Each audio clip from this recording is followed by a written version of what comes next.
Baik tuan-tuan para hadirin, ada soalan sikit. Tiap-tiap minggu ada saja soalan timbul. Ini berkenaan macam mana nak tahu kalau kita mimpi ni, adakah yang orang yang kita mimpi ni Rasulullah sallallahu alaihi wasallam ataupun tidak? Banyak sekarang yang kadang-kadang orang mengaku dia saya mimpi Nabi ya. Saya mimpi Nabi. Habis jumpa Nabi macam mana? Lepas tu dia ceritakan Nabi yang dia mimpi tu buat pelik-pelik. Ini macam mana betul ke tidak ni? Yang ada pula mimpi katanya dia jadi imam, Rasulullah jadi makmum. Ini pelik juga. Patut Nabi jadi imam, dia jadi makmum. Tak, dia jadi imam. Ini macam mana ni? Ini mimpi betul ke tidak?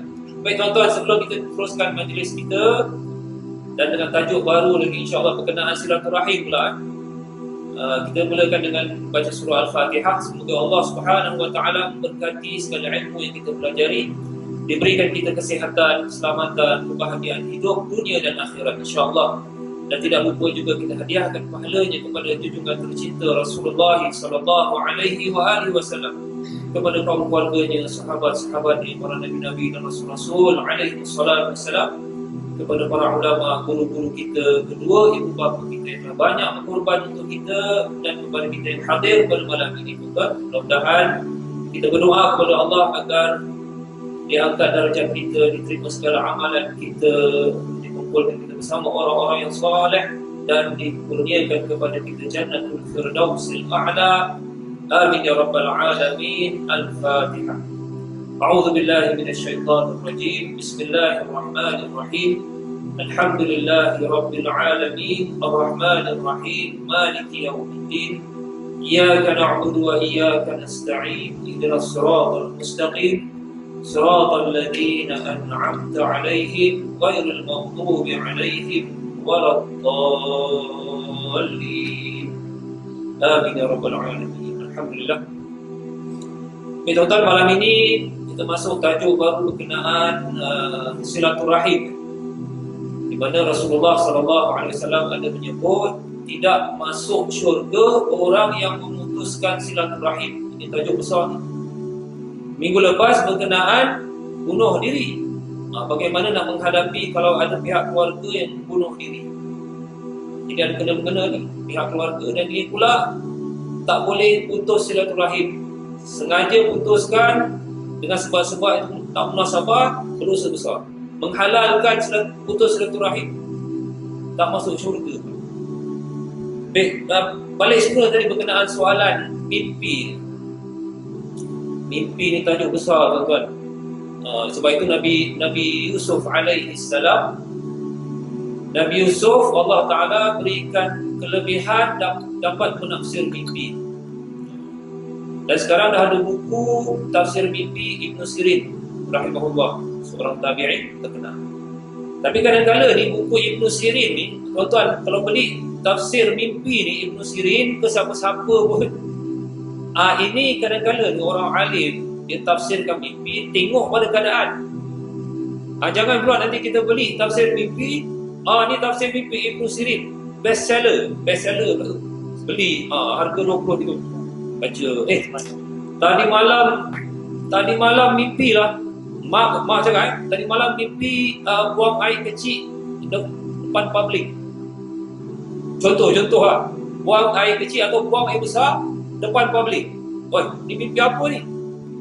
Pergi beli dekat Darul Andalus ke apa Muslim Media, tafsir mimpi Ibn Sirin, beli tengok. Buang air depan publik. Kenalah aku rupanya ni. Tuan-tuan, ini tafsir ni kadang-kadang untuk orang tertentu. Jadi jangan terus ambil bulat-bulat yang kita baca, ni aku rupanya ni mungkin pasal ni. Jangan, pasal kadang-kadang ada yang tafsiran ni untuk golongan tertentu, tapi mungkin bukan untuk kita. Sebab itu kalau terbaca Ibn Sirin pun bertanya jugalah kepada, kalau sekarang ni asatizah ataupun tanya pada mak ni, sebab Nabi pun dah sebut orang yang paling patut kita percayai, teman yang paling rapat sepatutnya kita percayai ialah ibu kita. 3 kali Nabi sebut. Jadi tanya pada mak, sebab mak lebih tahu. Kalau mak tak tahu pun nanti dia kasih tahu, kau pergi tanyalah ustaz fulan-fulan, insya-Allah dia boleh tafsir mimpi. Jadi ada makna yang dekat buku ni tersurat, tapi ada juga makna tersirat. Kena terus. Berkenaan mimpi Rasulullah sallallahu alaihi wasallam. Mungkin tuan-tuan pernah juga dengar kawan-kawan kat kedai kopi. Ada kawan dia mimpi Nabi. Habis buat apa? Nabi makan nasi lemak. Boleh tak? Macam mana ni mimpi betul tidak? Tuan-tuan,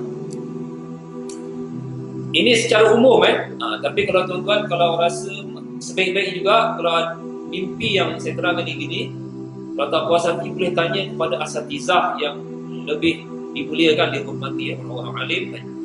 Baik, secara umumnya nak tahu ini Nabi ataupun tidak, secara umum dia nak kena ada 3 atau 4 syarat. Pertama, dia tidak semestinya kita ni orang soleh, tak semestinya kita orang ahli ibadah, tidak juga. Kadang-kadang mimpi Rasulullah sallallahu alaihi wasallam boleh dimimpikan orang biasa juga, tapi lepas tu dia berubah. Itu kadang-kadang berlaku.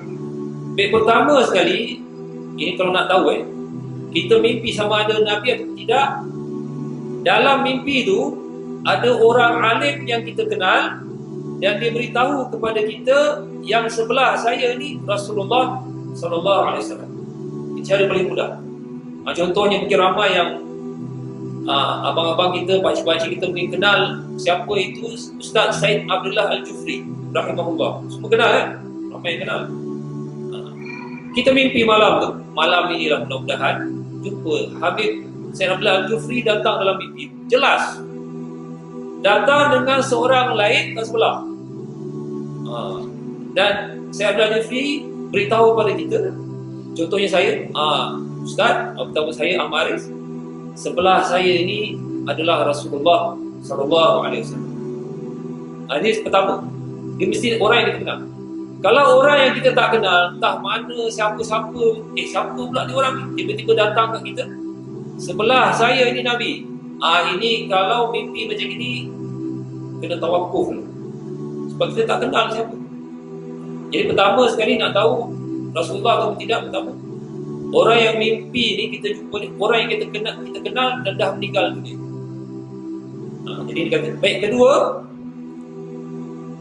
contohnya saya Abdullah Jufri kata, ini Rasulullah. Wajah Rasulullah pula wajah yang memang kalau kita lihat menunjukkan seorang kenabian. Memang kalau kita lihat wajah-wajah kita boleh tahu ni wajah orang biasa. Tapi kalau Rasulullah sallallahu alaihi wasallam menurut Syama'il Muhammadiyah, sebuah riwayat tentang tubuh Rasulullah, memang para sahabat kalau lihat wajah Rasulullah sallallahu alaihi wasallam semua mengaku memang yang paling cantik. Ibarat bulan purnama, itu zaman dululah. Bulan purnama zaman dulu memang cantik, terang dan lain daripada yang lain. Macam komplit. Wajah Rasulullah ni seperti komplit. Hidungnya, matanya, kita tahu. Itu kedua. Jangan pula orang yang kita kenal kata, di sebelah saya Rasulullah, tapi tengok muka macam pakcik kat Masjid Kasim tu, nampak serupa. Jadi ini mungkin ada lain sikit. Jadi ini secara umum. Pertama, kita mimpi tu orang yang kita kenal, orang alim, dia kasi tahu sebelahnya Rasulullah. Kedua, wajah Rasulullah sendiri, wajah seorang Nabi. Kita boleh tahulah Nabi, walaupun kita tak kenal Nabi, tapi wajahnya menurut para sahabat memang wajah sempurna. Tak tahu macam nak cakap. Yang ketiga, kalau Rasulullah dalam mimpi itu bercakap, dia bercakap benda yang baik-baik. Kalau benda yang tidak baik, mungkin ada yang tak kena. Mungkin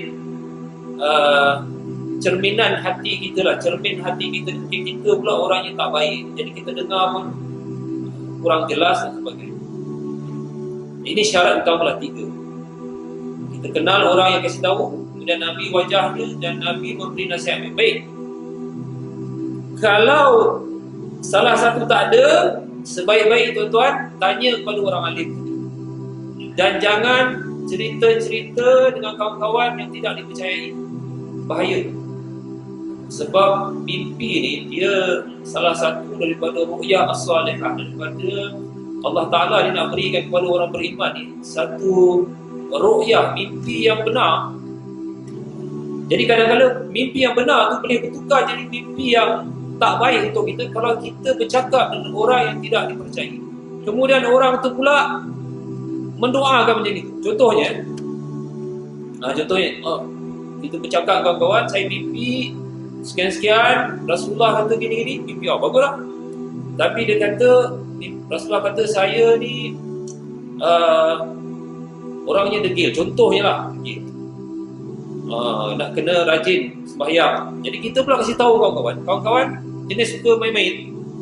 Oh, patutlah padahlah muka kau, dia kata memang jahat. Jadi dia punya cakap mimpi yang baik dia bertukar jadi mimpi tak baik sebab doa kawan kita yang cakap ni.